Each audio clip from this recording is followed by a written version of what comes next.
ஓம் சிவம். அன்பே சிவம். அனைத்தும் சிவம். முற்றும் சிவம். முடிவும் சிவம். முதலும் சிவம். ஓம் சிவம். ஓம் சிவம்.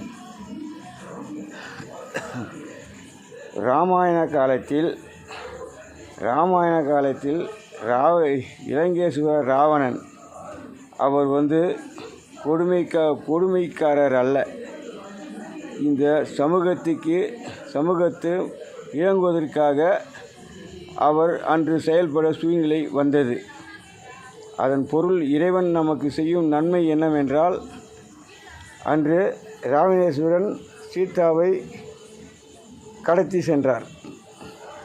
இருந்தாலும் அங்கு கடத்தி சென்றவர் அவர் பல ஆண்டு காலம் அங்கு அருகாமையில் வைத்திருந்தும் அவரை எந்த நிலையிலையும் அவரை நெருங்கவில்லை.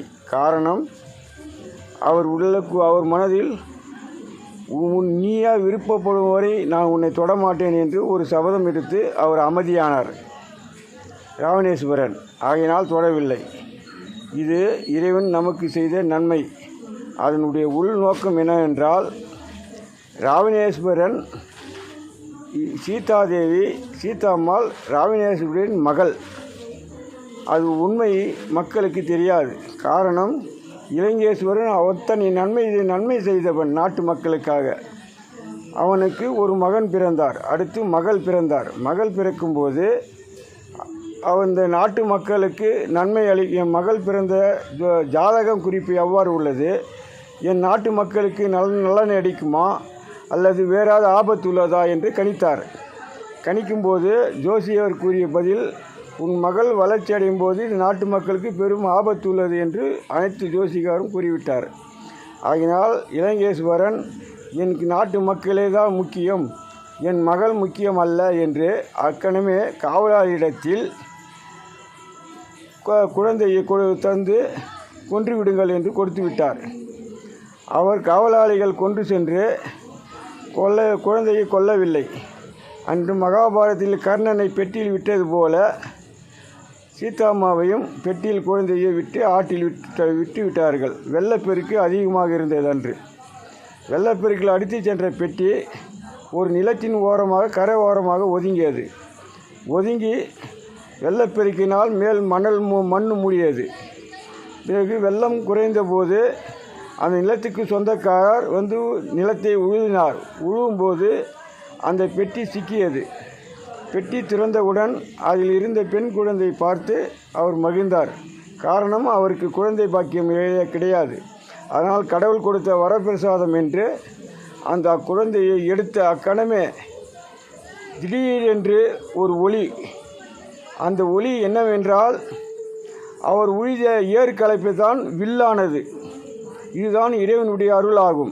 அருளுக்கு இறைவனுடைய அருள் எத்தனையோ வகையில் கூறலாம். நீங்கள் அறியறதுக்கு ஒரு காலம் உண்டு. இறைவன் கூறுவார் அன்று புரியும் இறை சக்தி என்னவென்று. ஆனால் அது வில்லானது. உடனே வில்லை எடுத்துக்கொண்டு அவர் தன் மகளை எடுத்து இல்லறத்துக்கு சென்றார். இல்லறம் சென்று தன் மனைவியிடம் கூறிய போது, அந்த மகளை தன் மகளாக வளர்க்கும் போது மகள் வளர்ச்சி அடையும் போது அவர் படிப்படியாக உயர்ந்து ஒரு நாட்டுக்கே ராஜாவாக ஆனார். நாட்டே ஆளக்கூடிய அரசனாக ஆனதும், பின்பு சீதாம்மா பெரிதானதும் சுயம்பரத்துக்கு ஏற்பாடு செய்த போது ராமர் வில்லை வளைத்து திருமணம் செய்தார்.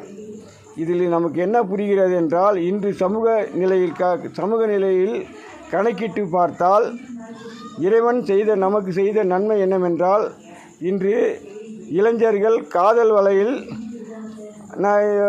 வலையில் இருக்கிறார்கள். ஒருவருக்கு ஆணும் பெண்ணும் ஒருவருக்கு விரும்புகிறார்கள். ஆனால் அதில் 90% சேருவதில்லை. காரணம், அன்று ராவணன் அவன் சீதாம்மா மேல் ஆசைப்பட்டு கடத்தி வந்தாரை கண்டு அவரை தொடவில்லை. அன்று அவர்கள் ஆண்டு மறைந்தார்கள் மண்ணில். அந்த மண்ணு தான் இன்றும் மண்ணில் நம்மைக்கு நல்வை செய்கிறது. காரணம், மறைந்தவர்கள் நீராகவும் அனலாகவும் காற்றாகவும் கலைந்து வருகிறார்கள். ஆகையினால் அந்த மண் இன்று நமக்கு நல்வை காட்டுகிறது. இறைவன் கூறும் பதிலாகும்.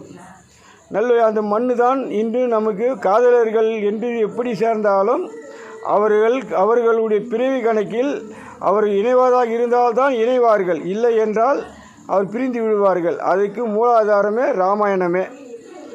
ஆகால் இது ராவணனுக்கு தெரியாது தன் மகள் என்று, இது இறைவனுக்கு மட்டும்தான் தெரியும். இதைப்போல் இறைவனுடைய மர்மமான நிலைகள் பல வகையில் உள்ளது.